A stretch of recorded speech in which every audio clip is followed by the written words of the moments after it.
Hi, everybody. I'm here to talk about one of my personal favorite 1950s monster films, and it was released in 1958, and it's called How to Make a Monster. This is a film that I first saw on Chiller Theater.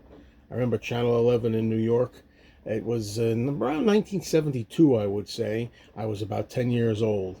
And I remember the next morning in school, these were the days, of course, without a lot of video games, without internet, without Facebook and all that kind of stuff. So the next morning we would all gather on the classroom grounds and we'd say, "Hey, did you see Chiller Theater the other night?" And I remember one guy in particular, very clear, like it was only yesterday, one of my schoolmates saying, "Yeah, Pete the Makeup Man. Did you see that?"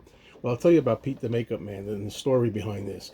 The idea about this is they make it out to be as if American International Pictures, AIP, was like a major studio.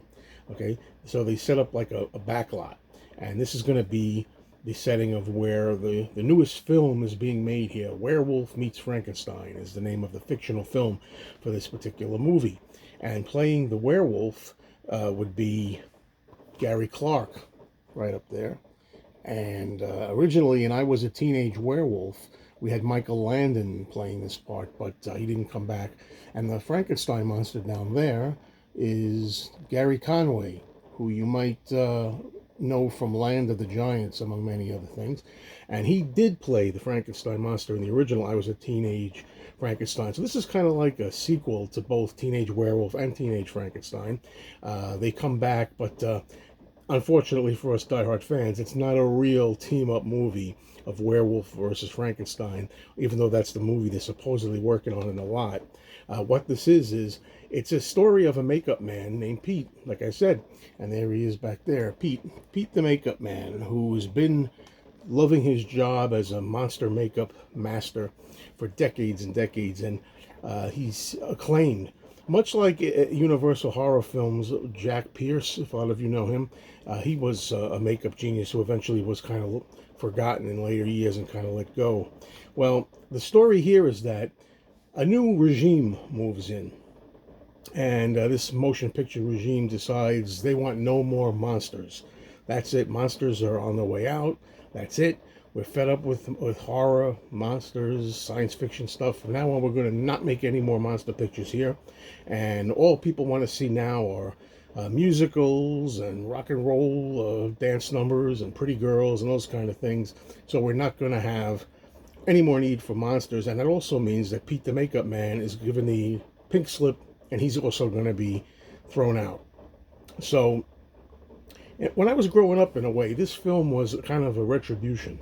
This was kind of like a little revenge, because as a kid, a lot of people, even my own classmates, some of them didn't really get monster movies, and some of them didn't.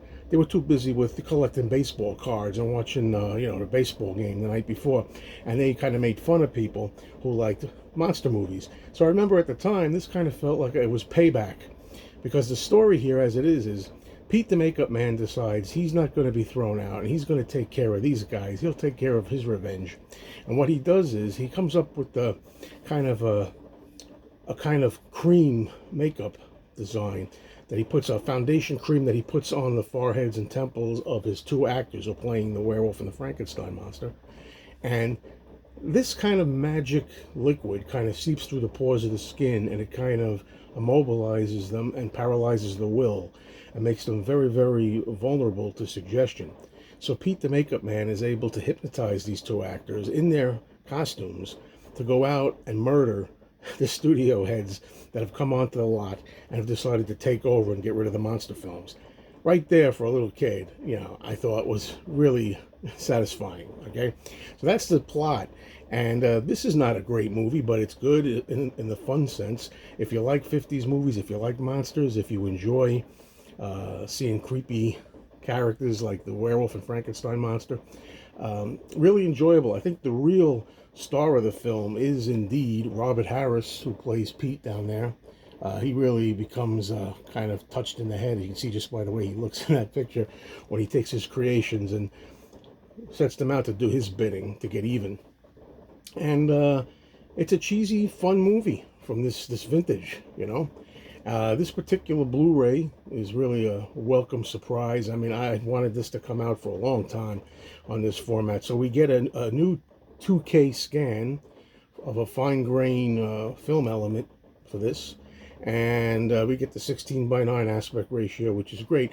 And there are two audio commentaries on here. One of them is an audio commentary with the author, screenwriter C. Courtney Joyner and film historian David Delval. And I got to say, I've listened to both commentaries, and you know, David Delval tries to make a case, as many do, for a gay subtext in this movie, which I personally don't buy into. And then you have another commentary, which I prefer, by one of my favorite writers, Tom Weaver, and Tom Weaver is just fantastic. And any audio commentary with Tom Weaver is an asset to any one of these movie releases, Blu-ray, DVD, and he does a really nice second commentary on here. Also, you get How to Make a Monster movie maker, Herman Cohen at AIP, a career retrospective on Herman Cohen, and that features interviews with filmmaker Ted Newsom, film historian C. Courtney Joyner, and more. And finally, you have something called The Ghastly Ghouls, which is a Q&A with the actors who play the teenage monsters in here, Gary Clark and Gary Conway, at Monster Bash from 2017 on a panel. So this is really a nice package. You also get a trailer, a movie trailer, I remember that. And I, for one, am very happy with this movie. It's a favorite of mine. Maybe not for everybody, but take it in the spirit that it is. Good 50s fun. You also get a really corny dance number by John Ashley, dance and song number. You gotta have EU. EU. EU. Gotta have EU. Anyway, hey, it's from a different time of more innocence, and when the monsters are the ones that did all the killing.